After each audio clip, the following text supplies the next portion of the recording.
please.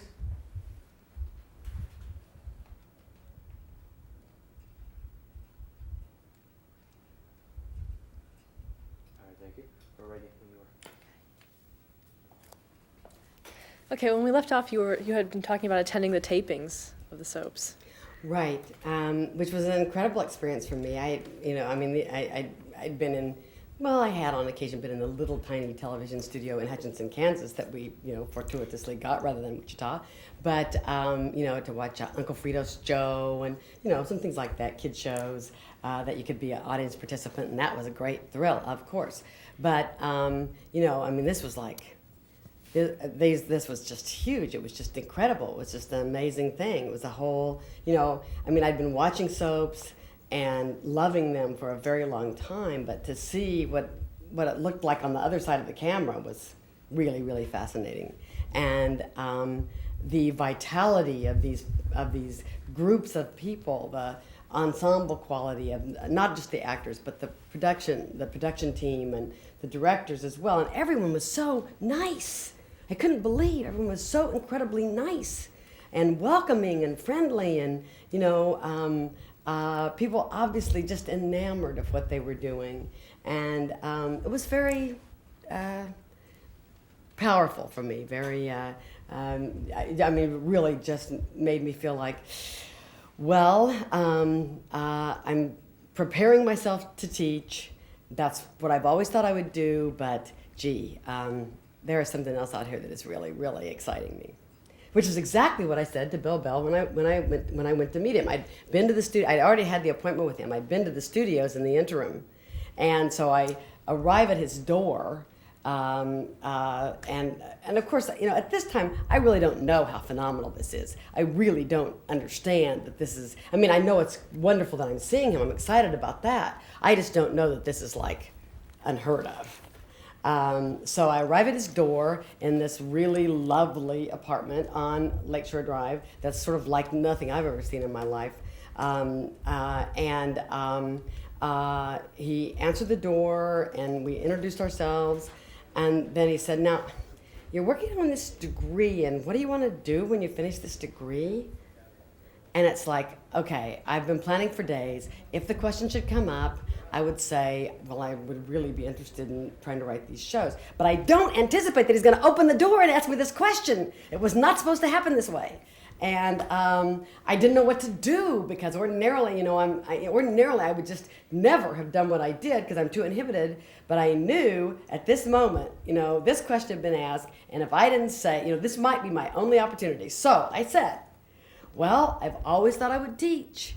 But I visited those studios, and I was fascinated by them, and I'm studying these shows, and I love this genre, and I really think it would be so cool to write these shows. He was very, very sweet, and he gave me a very nice answer, very pat answer. He said, well, it's a great field, and there is not anybody young in it. So it's an interesting thing to look at. It was that kind of an answer, but I specifically said, it's a great field, there's not anybody young in it. So then we did the interview. Now, this is a gentleman, I don't know why he agreed to see me. He had never in his life had a positive experience with an academic person. They'd asked him to Northwestern a couple times, they treated him horribly. It was awful. He had never had a positive encounter with an academic person. This is the early 70s. You're not supposed to have any interest in soap operas. They're schlock, they're not interesting, they're junky, and if you're bright, you don't watch them. So there. So when, people, so it was awful what they did to him. If this is your attitude, don't invite this wonderful man to come talk to you. But those were his experiences. Why he agreed to see me, I will never know. I truly believe it was Providence. I truly believe in, that it was fate or something like that, because there's no logical reason he would ever have agreed to see me. But he did agree to see me, and he asked me this question right off the bat. So I say this, he gives me the pat answer. Then we do the interview. Now, I had asked him for 45 minutes of his time. And so we start doing the interview, and the first thing that is evident is I've been watching The Young and the Restless since the day it began. I've been watching it very carefully. I think it's the most fabulous thing I've ever seen on television. By this time, they've done this rape story that was heralded as, just the preeminent rape story that had ever been done. It was an issue I was very involved with and concerned about, and it had just been done so beautifully that I was taken with the show just for its, for its social relevance. And where my head is anyway. So that had happened. I had read everything there was to read on soaps. He was impressed by that. And, as we started talking, he asked me some question that led me to say, well, when you were writing As the World Turns, and when I was 12, and I saw on As the World Turns, I saw this divorce. And I'd never seen a divorce. I'd never seen a couple get divorced. I'd never seen this happen to a family. I was awestruck by it, and I was fascinated by it. And he looked at me and said, who got divorced? And I said, wasn't it Don? Didn't Donald get divorced? He said, oh yes, Bob's brother Donald. He did get divorced back about that time. So it was like, things could not, you couldn't have written this scene better. You could not have written this scene better. Unpredictable question at the outset. Have the nerve to give the right answer. So the 45 minutes is up, and he says, well, do you want to keep talking for a while? We talked for 2 hours that day. And when I was leaving, he said, I'm loaning you these materials. I was borrowing some scripts and stuff. And he said, you're going to return these materials at Christmas time. So think about this.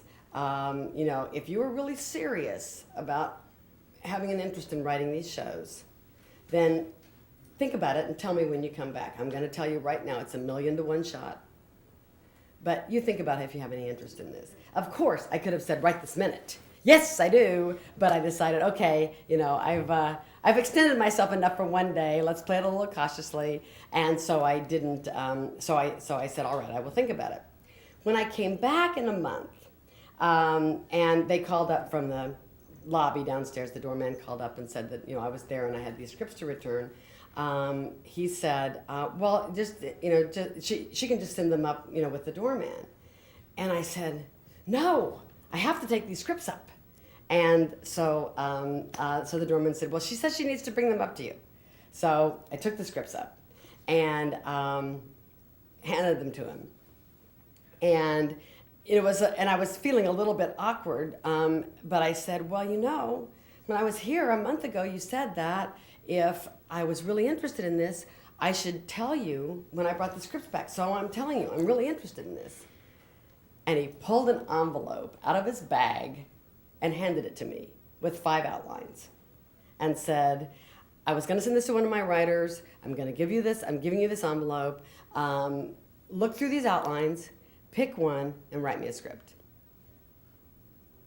And he said, just write me a sample script and send it to me when you're done. And and he reiterated, it was a very long shot, but he would be happy to do that. So this is amazing. This is amazing. I take the outlines. I promptly, over Christmas break that year, I promptly got whooping cough and strep throat, and I was really, really sick. So over Christmas break, when I intended to do this sample script, I did not get the sample script done, and it was probably a month by the time I actually sat down and wrote the script. I wrote the script and sent it to him, and immediately I got a special delivery letter back. Special delivery in the olden days, definitely back in the day. Special delivery went through the mail. They would say you would get it like the next day. So I get this special delivery letter back, and in the special delivery letter, there's a note, there's another outline, and there's a check. There is a $50 check for writing this sample script. Now, I'm a graduate student. This is a long time ago. There's a $50 check for for auditioning for this job. It's like, oh my gosh, I have moved into heaven. Now I just got to see if I can stay there. So the letter said, I'm sending you I'm sending you another 5 outlines. This time I want you to write this one. And he picked the one. And he said, your last show, I said, he said it was overwritten. And he mentioned some of the specific characters that were not very good, but there were some of the characters that were handled kind of well and showed, a little potential. And I should write another sample script and send it to him. And this time it must be much faster. In the interceding years, he told me that, he never thought he'd hear from me again. He figured, if somebody doesn't write this script in the next week, they're not really interested.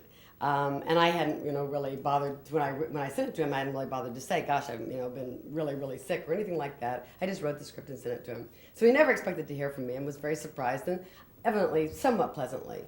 Now I am in a bind now because I do not know what overwritten means. I can guess, but I don't know for sure, and I don't know exactly how he might critique these characters that I'm weaker on, but I feel like you probably shouldn't call. Just write another script, do it as quickly as you can, and send it to him. So I did, and I got another envelope. And this time I think again maybe he told me to choose one. I did 3 of these, and then I got another kind of envelope, and he paid me for every one. Then I got another kind of envelope with a lot of more long-term story type material. No, that's not right. I got another project without a lot of backup. The project was, suppose this is your show. What would you do with it? And what kind of stories would you tell, or write me some stories or something like that. So then I wrote up some story stuff and sent that to him. And about 3 weeks after that, I got a phone call one morning. It was in April, before Easter. And I got this phone call, and I answered the phone, and it was Bill Bell. And he said, "I have a job for you if you want it." And I dropped the phone. Then upon recovering, quickly snatched up the phone and said, "Yes, absolutely, I want it." And he said, "Okay, are you going to be?" By this time, the reason I was located in Chicago now was because by this time my parents had moved there. So, and I was going to school at the University of Wisconsin, so it was an easy commute. And he asked me if I was going to be visiting my parents for Easter, and I said I was. He said, "Why don't you come over? We can talk and make a plan." I said, "Great, wonderful. That was what I'd do." So I went to see him over Easter, and I'm thinking, okay, the semester ends at the end of May, and I'll be having my finals, and then I'll take like a couple of months off, and I'll move, and I'll do all these, and I'll have everything all like completely ordered. It'll be perfect, and then I'll start this job, like in maybe August or something like that. So I'm talking to Mr. Bell, and he says, "Well, how much do you have to wrap up, and when does your semester wrap up?" And I said, "Oh, it's over at the end of May. That's the end of finals." And then I tell him my little plan.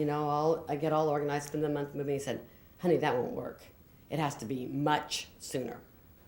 I said, "Oh." He said, "When is the earliest you can be here?" And I said, "Okay, I can be here in 2 weeks. Because by then, I can do a take-home final, and I can pack my stuff up, and and I can be here in like 2 weeks." And that's what I did. I gave my take-home final, registered my grades, packed up my stuff, drove to my parents' house, and said, "Look, parents, I'm starting this job. I do not have time to look for a place. Could I stay with you for a couple of weeks?" They said, "Fine." I stayed with them for 2.5 years. Before I ever had a chance to look for a place to live, because it was the most amazing. It was completely intense from the moment I started. It was completely intense. He really did not hire me as a scriptwriter. By the way, he hired me as like a girl Friday. That was his term. I knew it wasn't quite PC even then, but that was okay. And he always called me honey, which probably was not quite PC even then. But then he even called his sons honey, so it wasn't really terribly offensive. So, I went to work for him. I showed up in town on my father's birthday, which happened to also be Mother's Day. That was like May 12th that year. And I went to work for Bill on May 13th. And that was 32 years ago, this May 13th. Talk a little about Bill Bell. Describe him personally, professionally, over the years. Well, he, of course, was a giant in the industry. And I will likely get a little emotional because it was just slightly less than a year ago that he passed away. Just a couple of weeks less than a year ago that he passed away. April 29th was when he died. And, he was my mentor and my friend and gave me my life. And he was, what to say about Bill Bell? He was great. He was instinctively brilliant at what he did. He was not really a trained writer. He had not studied writing. He had spent years doing exactly what I did. He was mentored by Erna Phillips, who really is the creator of the soap opera genre, the daytime television genre. He was mentored by her, worked hand in, and like me, became her totally valued associate, worked with her for years until he ventured out on his own. So he wrote like Erna. And I guess one of the things that I love about almost all daytime writers, and it's really been true kind of historically in this genre from the time that I've been really familiar with it, is that daytime characters they're real characters. They're not black and white. Certainly the ones we write aren't black. There are shades of gray. They have a reality to them. They are real characters that have sometimes they're fallible. They're not infallible. They're fallible. They make mistakes. They have incorrect points of view, or they're wrong about things, or they make mistakes and people get hurt, and they do the right thing and people are helped, and it's terribly real. And I learned to write those kinds of characters from Bill, who had learned to write those kinds of characters from Erna Phillips. And that's a huge gift. He was really driven. He was extremely driven. From the time I went to work for him, he was married to Lee Phillip, who was was all of his life married to Lee Phillip, who was a very well-known Chicago TV personality and had a huge public presence in Chicago. But for a lot of the years that I knew Bill, it seemed like he never went out. He just sat at his desk. I came from the suburbs where my parents lived. I sat at the dining room table. I worked, and he worked. And that's what we did for, 10 hours a day, 5 days a week. And then we also worked on the weekends, but we worked together every day.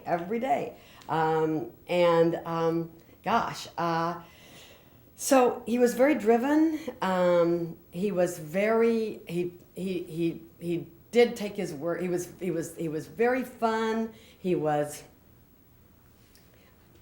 obviously, I adored him. He was wonderful to me.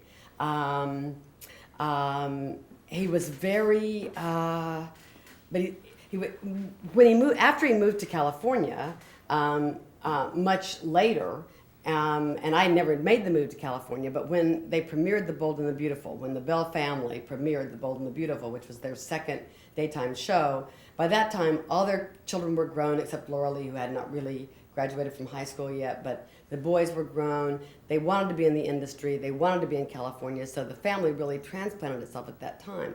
And Bill didn't realize this till years later, this was the hardest thing in the world he could have done to Lee. Because she was a huge public persona in Chicago. She was huge. She was First Lady of Chicago. And without batting an eye, she said, of course we'll move to California. And years later, he realized how hard that had been for her. Because, she was nobody in Hollywood. She was just Mrs. Bell. And not that, I mean, that was a huge, huge change in her life. And late in his life, he figured it out and was very public about how grateful he was and how indebted he was, that she never even questioned it. They just went. And gosh, he was, I hardly know what to say about him. He was, I think the greatest figure ever in the daytime in the daytime television industry. There are probably people who would question that. I think he and Agnes Nixon undoubtedly are the two greatest figures who will ever grace that genre. And Erna Phillips trained them both. They were both mentored by her. I am very privileged to be the major person who was mentored by Bill. There are a number of people who are mentored by Bill through me, but I'm the only person who ever really got to sit there with him day after day after day and be mentored. And that is a gift beyond all belief. What was his vision for The Young and the Restless? When he first created the show, he had become very, very successful head writing Days of Our Lives, and he had friends in the industry from all the years that he'd worked with Erna on As the World Turns and Guiding Light. He had friends in the industry. He had friends at CBS, and he had friends at Procter and Gamble, all of whom had kind of been hounding him to do a new show for them. And finally, Fred Silverman, I think it was Fred Silverman at CBS, who just really, really pressured him to come out to California. We'll put you up in a great hotel, and and we let's just make a deal on the show. I know you've got a show. Well, they did do that. They went out there. They made a deal on a show called The Young and the Restless. Now, the way Bill tells the story, he really didn't have a show. I know he didn't have anything on paper. But he had sold the show, so he'd better have a show rather quickly. So he and Lee spent however long, 2 weeks or something, maybe not that long, creating a show. The vision of the show was to remain within the confines of the traditional standard fare of soaps, of daytime television, namely The Family. He wanted to juxtapose a very wealthy family and a poor family. He wanted to start this show with existent teenagers. Most of the soaps had tended to get very old. People would have babies, and the babies would not be seen, and then adult characters would come in. He wanted to start this. He really hoped to reinvigorate the daytime audience by creating a new group of viewers who were young. Agnes Nixon had. I think you may have to give Agnes Nixon had begun to want to do that with All My Children, and had brought in young characters, and very much within a 5-year period. I think Children is 5 years older than we are. Children had started with younger stories, and then Restless started with younger stories, so those were the things that he wanted to do. Really concentrate on human values. Really concentrate on how the values were different between the older people and the younger generations. Those were the goals, I think. Okay. And who were the original families? The original families were the Brooks and the Fosters. Of those original families, we still have Jill Foster. And another original character, though she did not actually appear on screen until December after the show premiered and this was the way it was always planned. She was in the original Bible, but to be introduced in November or December of the first year was the character of Catherine Chancellor, played by Jean Cooper, who still, to this day, plays that part. She is the only original actor or actress still on the show. We still have the character of Jill, but it's not the original actress. Talk a little about the character of Catherine. Ah, the character of Catherine. Everyone loves the character of Catherine. Catherine is the grande dame of Genoa City. Catherine is fascinating. Catherine is, when we first met Catherine, though, she was not a nice person. She was an incorrigible alcoholic in a marriage that had become very unhappy for her, with a son whom she had no idea where he was, and really very harsh, difficult, demanding, unpleasant, unhappy woman, who one day, we met Catherine, and then not too far into after her presence had become known on the show.